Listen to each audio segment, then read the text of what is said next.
You are so close. I bet you can almost taste it, but not quite there. Just a little bit more to go to finish out the doing section before we can more fully close out this You're Not Crazy, You're Stressed e-course. But congratulations, you're almost there. Let's just keep the ball rolling. So with doing, so often it's important to understand what it is that we want to accomplish, how it is that we want to accomplish it. However, there are two elements of the getting things done equation that we often overlook. Yeah, can you believe it? We often overlook. And those two elements are the elements of time and of space. So, it's not a matter of always just knowing what I want to do. Certainly there's value in that. There is also value in knowing how I'm going to get there. Definitely there's value in that. And there's also tremendous value in knowing when to get things done and where to get things done. Time and space. When to get things done, where to get things done. So what do I mean by that? From a win perspective, over the course of a day, we're going to experience 3 general levels of energy. 3 general levels. We have a peak level. This peak level is when we're super engaged, focused, are able to participate in more analytical, tough cognitive tasks. We are firing on all cylinders. We have the trough energy level, which is, for me, after the nap, after eating lunch, where I don't want to accomplish shit. I just want to lay back, relax, not do anything. If I can accomplish anything, it's going to be very brainless, rudimentary, boring types of tasks. So that might be a time when I just mail a letter because I don't have any other mental energy available to me or physical energy available to me. So we have our peak when we're laser focused, trough when we're not really doing anything, and then rebound, which is when our more insightful, creative, brainstorming self pops up. Now, each of us, we might be different as far as when your peak is versus when your rebound is versus when your trough is. And that is okay. The important thing is to recognize that there are these separate elements and these 3 separate energy levels, and that different tasks are more appropriately matched with one of those or a combination of those 3 different levels. So for instance, if I'm very much involved in writing a blog, I'm not going to write a blog during my trough. So if my trough is after lunch, I'm not going to write a blog after lunch. If I know that I feel the most creative at night, I'm going to make sure that I write my blog at night because that's the rebound time. That's when I'm the most insightful, brainstormed, and creative. So I can learn to match whatever task I need to do to that particular energy level.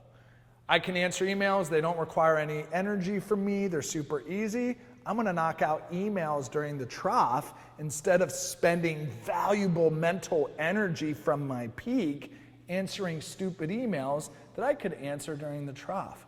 So I encourage you, and I do in the Companion Workbook, to first off, think about these 3 different energy levels and when you experience them. When throughout the day, when throughout the week, when throughout the month, or even the year. Things can be seasonal as well. Think about when your energy level is peaked, troughed, and rebounded. Okay, number 1. Number 2, based on that information, think about all the various tasks and activities that you tend to do on a regular basis.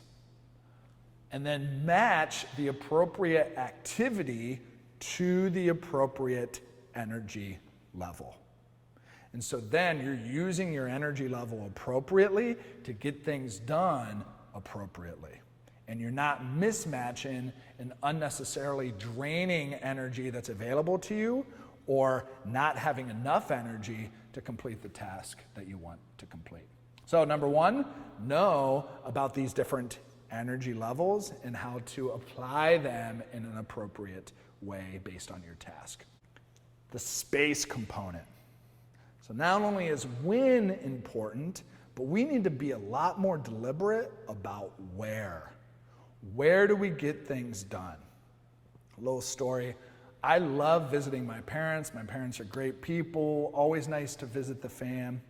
And at my home, in my living room, there's a recliner at the parents' house. And whenever I sit down in that recliner, to me, that just represents comfort. That represents relaxation. And so I'm not super productive when I'm in that recliner at my parents' house. So if I have stuff to get done, I know I'm not going to be able to accomplish it there. So I need to be deliberate and get out of the house and go somewhere where I can be productive. So for me, a lot of times that's a coffee shop, a Starbucks, or some other coffee shop that's available where I'm able to sit down, put my earbuds in, open up the laptop, have a cup of coffee, have my water, and get going. So there's really value in that space. And I met with clients a lot, especially in college, where they're trying to study at their apartment, their roommates are around, and even though they're accomplishing some tasks, they're really shortchanging themselves, and they need to get out of the apartment when they study and go to a library or some other more private, quiet type of area in order for them to do the task of studying. Now, if they want to do the task of drinking or the task of socializing or the task of just reading a fun book, do it at the apartment. That's an appropriate space for that task. So again, time and space is all about being deliberate. I have particular tasks where I need certain types of energy. Well, you know what? Match it up deliberately. Or I do best in certain spaces when I perform these particular types of tasks, match the task to the space. If you can read a fiction book by the pool, read a fiction book by the pool. Don't try to do your taxes by the pool.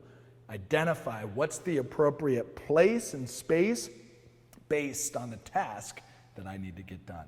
So be more deliberate about time and space as you consider how you go about getting things done day by day, week by week, month by month, year by year type of basis.